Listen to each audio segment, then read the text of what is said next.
Queridos amigos, que bom ter de volta em nosso canal. Hoje nós iremos tratar da grande questão: Deus existe? Fique conosco e vamos juntos aprofundar nessa grande questão. Em vídeo anterior, tratamos de que Deus é o fim último do homem. Mas a questão é: Deus existe? Posso eu buscar algo que não existe? Ao longo da história da humanidade, os seres humanos procuraram responder: quem fez as coisas? De onde eu vim? E uma das grandes respostas obtidas é de que todas as coisas advêm de Deus. Mas como demonstrar isto? Como evidenciar isto? As primeiras respostas para demonstrar a existência de um ser divino vieram com os gregos. Mas a grande resposta que eu gostaria de enfatizar aqui com vocês é com Tomás de Aquino. Tomás de Aquino, no esforço de demonstrar de que a existência do ser divino, de Deus, é uma realidade plausível à razão, para justamente evidenciar isso, ele elaborou 5 vias. A primeira via é a via do movimento. Repara que tudo que existe na realidade não chegou àquilo que ela é simplesmente que deu na telha. Este livro não estaria aqui simplesmente porque ele quis estar aqui. Ele pegou, não falou, vou sair daqui e vou vir para cá. Ele não vai fazer isso. Ele foi colocado aqui, ele foi movido por outro. Só que este movido por outro, ele já existe antes mesmo deste livro. Ele é anterior ao livro. Continuando este mesmo raciocínio, se pudéssemos observar o movimento de todas as coisas, fizesse esse movimento de regressa ao primórdio de tudo, alguém provocou este movimento. Este que provocou o movimento é o primeiro motor. Então, este primeiro motor provocou o movimento de todas as outras coisas. Como num jogo de corda. Acredito que muitos já devem ter brincado de pular corda. Já fez o movimento de pegar a corda e fazer assim, e formar pequenas ondas. Veja que enquanto você está movimentando, está formando as ondas. Quando você para de movimentar. Do mesmo jeito também é a questão do movimento. Pelo fato do primeiro motor ter provocado o movimento, todas as coisas surgiram de maneira sucessiva com isso. Então, se não tivesse esse primeiro motor, não teria o movimento.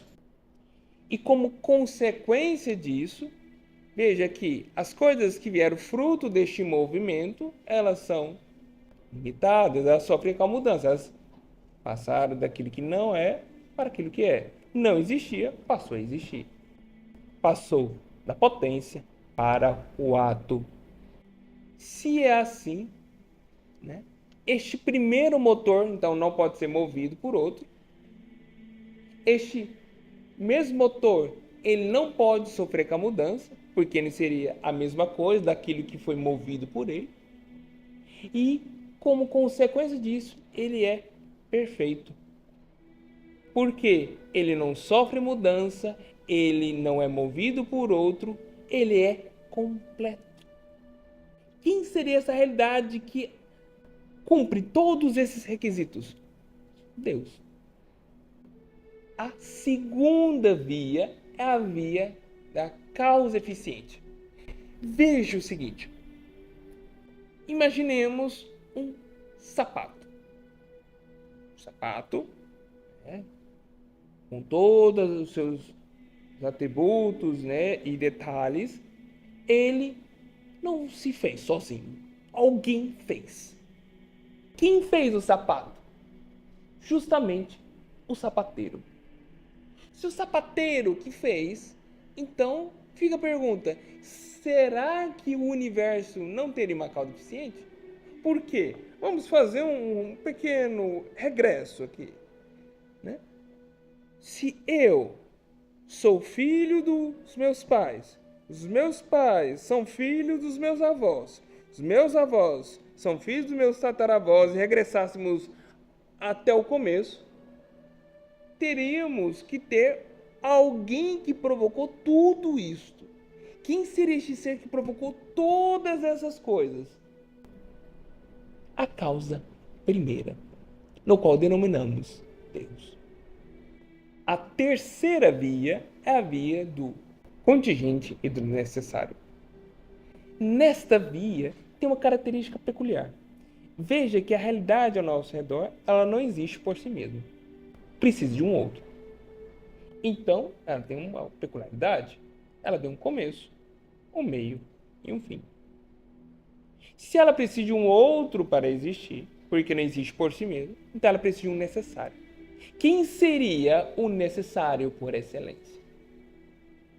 Quem seria aquele que não precisou de um outro, não teve um início e continuará existindo, mesmo que não exista este livro ou esta mesa?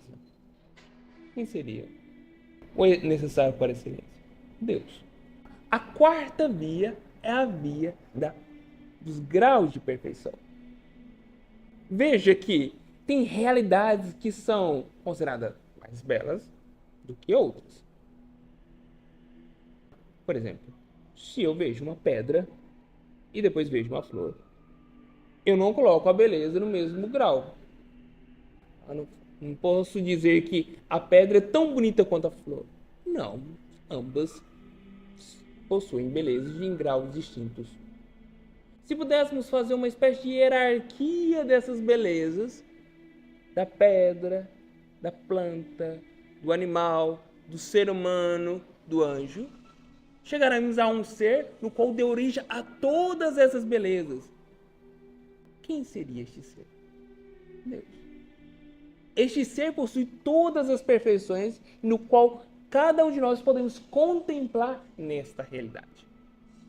E a quinta via é a quinta, seria a da ordem do universo. Veja que o mundo e também o universo possuem uma ordem.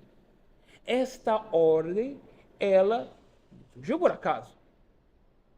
Simplesmente o planeta Terra quis falar assim, não, vou ficar no terceiro lugar, porque eu prefiro o terceiro lugar, eu acho bom demais. Ô Vênus, fica aí na frente mesmo de mim, eu gosto disso.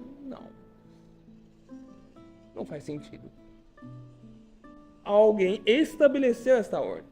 E mais, veja que as maçãs caem, elas não flutuam.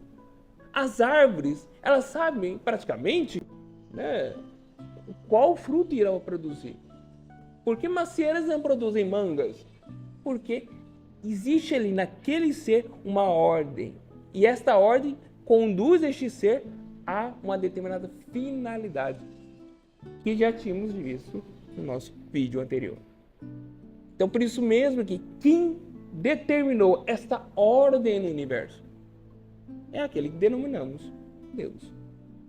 Veja que, no final de tudo isto, as vias partem do efeito para a causa.